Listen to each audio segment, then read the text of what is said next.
Jasmine, and I'm talking today about the G word. You know, that word that they tell us as women, as girls, to avoid as much as possible, but somehow it still keeps creeping back in.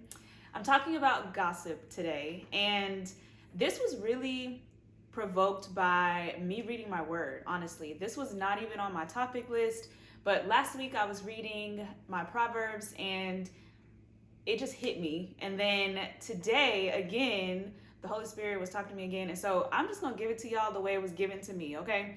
So we're going to go through some tips, and I have my notes here. I have my Bible here because we're kind of going to go a couple different routes today. So I'm going to do a little teaching, give some examples, give us the word, and then we're going to get out, okay?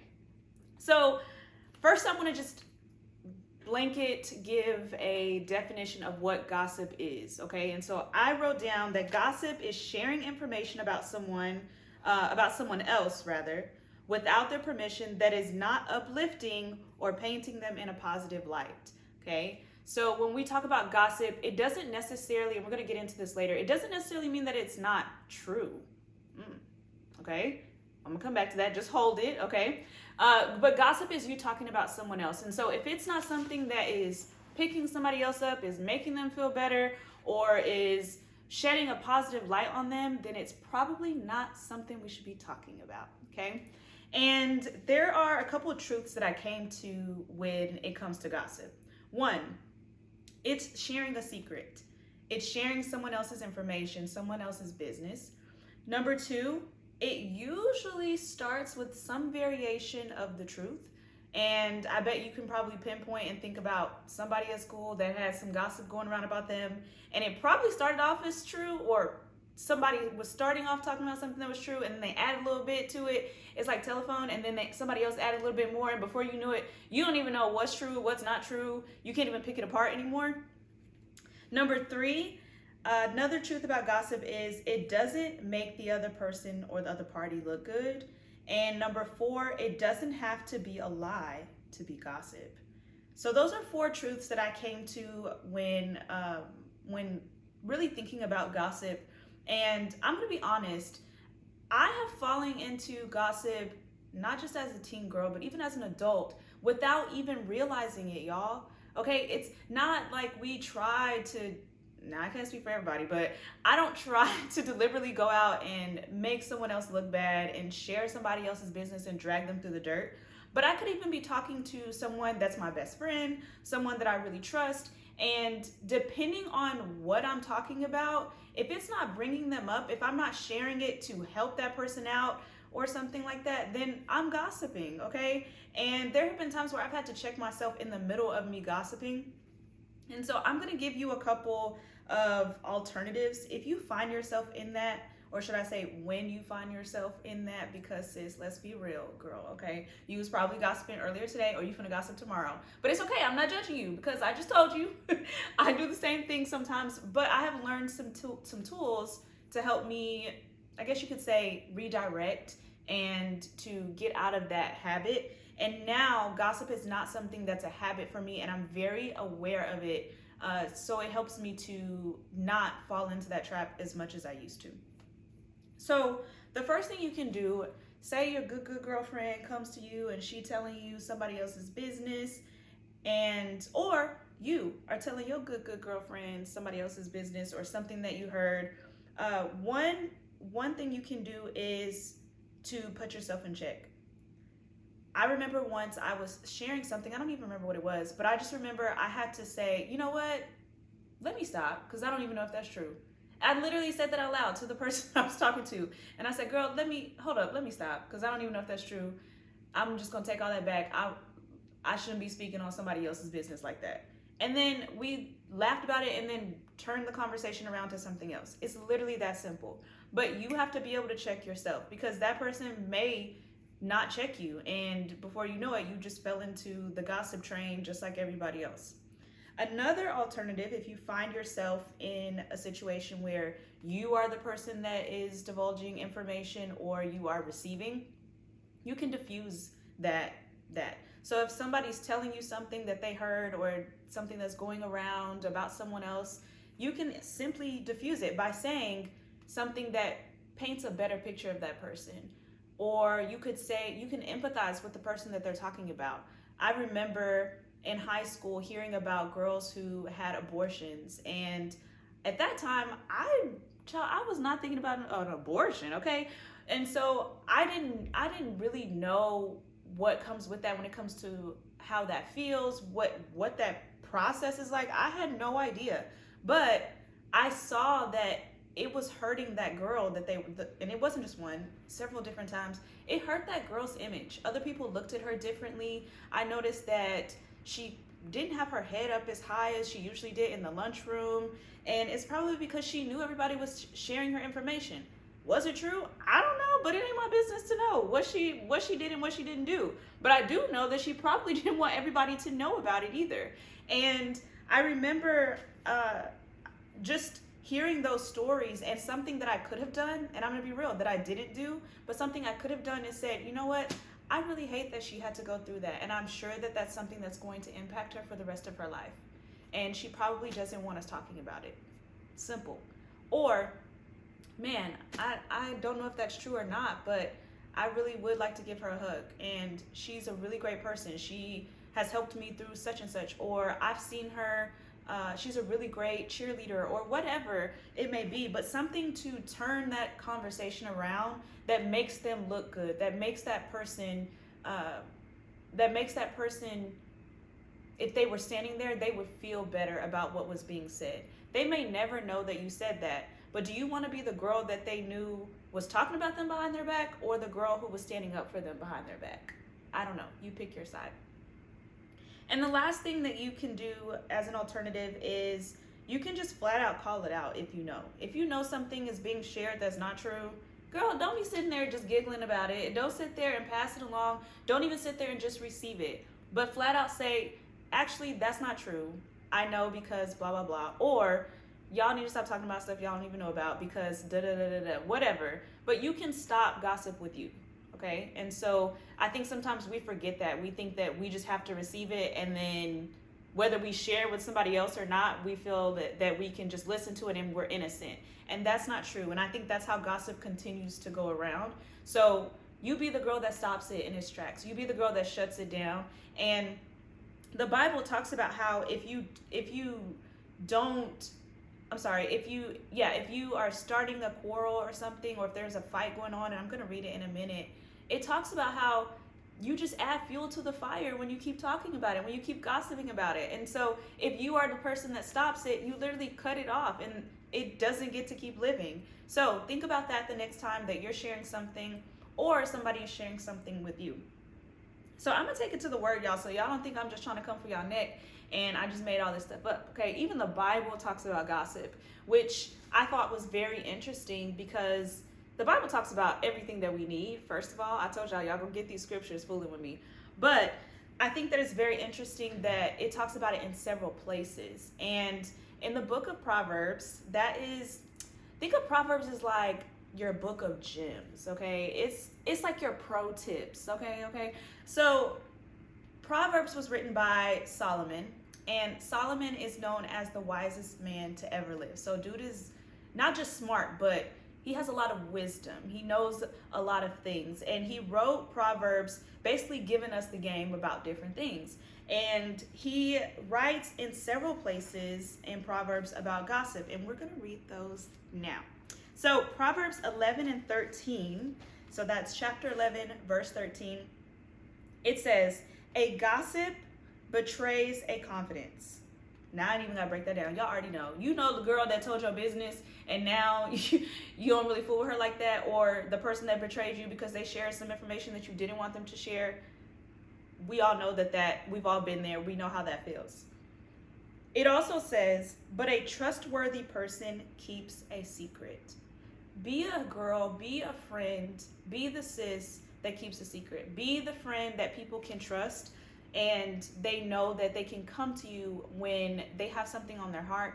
Maybe it's something very intimate. It could be something that is true, but maybe they just don't want other people to know about it. And I believe that we oftentimes, a lot of the time, we know that we're not supposed to share something, but we do it anyway. And Proverbs 20:19 says, a gossip betrays a confidence. Didn't we just read that?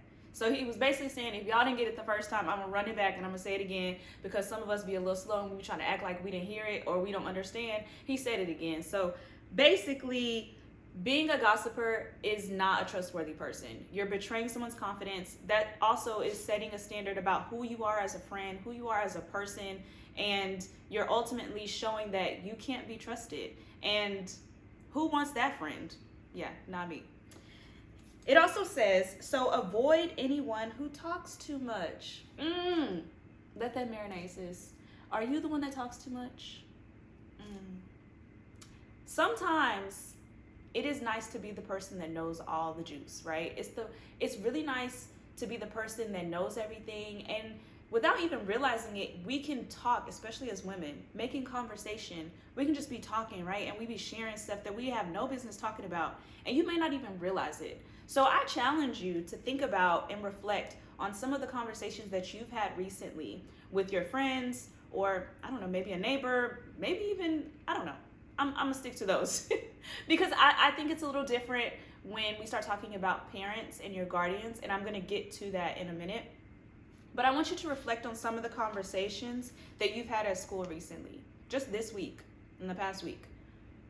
Were some of those conversations things that you should not have been talking about, but you realize, well, we were all just vibing, we were all talking, we were all laughing, or it just came up and somebody tossed it out there and then we just kept going? Were some of your conversations and topics that were shedding a negative light on someone or sharing something that wasn't necessarily positive about somebody? So I also want you to think, is there a way that you can go, maybe not, obviously not go back in time, but is there a way that you could have gone about that differently? Think about some different tools, the things that I gave earlier. You could have diffused it. You could have checked yourself. You could have, what was my other one, y'all?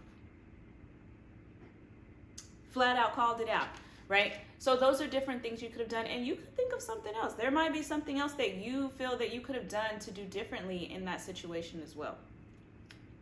And there's one more scripture that I want to go to where Solomon talks about gossip, and this is actually the one that I read today, and I said, okay, you know what? We're gonna tackle this today. We're gonna talk about it.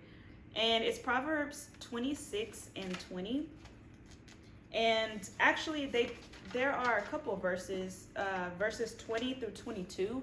It all kind of goes together, and so I'm going to read all three of those. So Proverbs 26:20 says, without wood, a fire goes out. Without a gossip, a quarrel dies down. Pretty self-explanatory, y'all.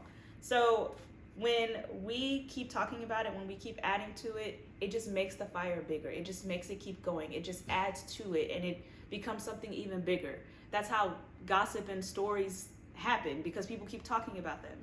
And it's saying without a gossip, a quarrel goes down. So sometimes gossip can also be just people talking trash, or somebody said that they was talking trash, and so y'all keep instigating, and then y'all acting, and then it becomes a whole thing, and then this person feels that they got to be defensive about people or towards people who've been talking about them. Y'all know the story, okay? So when we don't do that, guess what? It goes away. So it's basically saying keep your mouth closed and stop gossiping. I'm going to read 21 through 22 as well. Verse 21 says, as charcoal to embers and as wood to fire. Think about y'all similes and metaphors. Y'all be learning about that in the poetry unit in English language arts. So is a quarrelsome person for kindling strife. Verse 22, the words of a gossip are like choice morsels. So that, think of morsels, those like small pieces of food. And it says that later on it'll say it gets down into the innermost parts. Basically, that's saying that when we're gossiping and we're talking about people, it may seem like they're just words, but those things really do hurt. And y'all know, people be lying. They say sticks and stones may break my bones, but words don't bother me. That's a lie, because words really do hurt, especially in the culture that we live in today, okay? So when we start talking about people and we say things about them, those things get into them. How many of you can reflect on things that have been said about you that are true or that are not true, but things that maybe you didn't want said about you and you still remember those things today? Y'all, I still have things that people have said about me when I was in school that still hurt my feelings, that I have to actively get over sometimes. There are still things that I remember. People said about my hair, people said about my arms, people said about my skin, different things, y'all. The list is endless, and I'm sure that you have your list too. And those little bitty words over time, they don't just evaporate, they stay there. So be careful of what words and what food you're putting out there. What are you saying about people? What is going into them because of what you have said to them? And be a woman, be a girl who is a friend that everybody wants to have. Be the friend who has positive things to say about others. And if you don't have anything to say about that person, then don't say nothing at all. That's okay. You can think all the things that you want to think about that person, right? Whether they are true or not. And I lastly want to leave you with this disclaimer that sometimes there are things that need to be said. Maybe it's not a positive thing that someone did. So for example, maybe you have a friend or you know of someone at school, maybe they're not a friend, but someone who did something or is about to do something that you know isn't safe, or they're going through something that isn't safe, or whatever, right? But you know that that's not okay. There are times where you need to take that information, yes, and share it, but you share it with the right person. So that means that you might need to share that with another adult who can assist that person. That does not mean that you take that information and you spread it around school, or you go tell your best friend to get their opinion, and then you ask your other friend, don't tell nobody though, about their opinion, or you tell your two best friends and then all three of y'all talk about it to get their opinion. If you know what's right, do what's right. I believe that we all have that, that inner voice. You may hear your parents say that sometimes, that tells you, you have the Holy Spirit that guides you, that's going to tell you what's right and what's wrong, and you have discernment, girl. You know what you should and shouldn't do. So in those moments, I want you to decide, is this something that I need to share? And if so, who do I need to share that with? Or is it something that I need to diffuse, I need to check myself about, or I need to just completely wipe it out and stop it in its tracks, okay? So I encourage you to be the girl that has positive talk when talking about others, that is not a girl. I encourage you to not be a girl who gossips. And that doesn't mean it's just gonna be cold turkey and you turn it off overnight, right? That means it may be something that you have to work on, but I am challenging you to keep that in the back of your mind over the next week. And comment, DM me, let me know how that's going. If you need some tips, if you are wondering, or you want to shout yourself out, maybe you did a really great job. I would love to shout you out on diffusing something, or however it is that you go about that situation. And I'm wishing you all the best. Remember, you are special and you are unique because God made you that way. Until next time, bye y'all.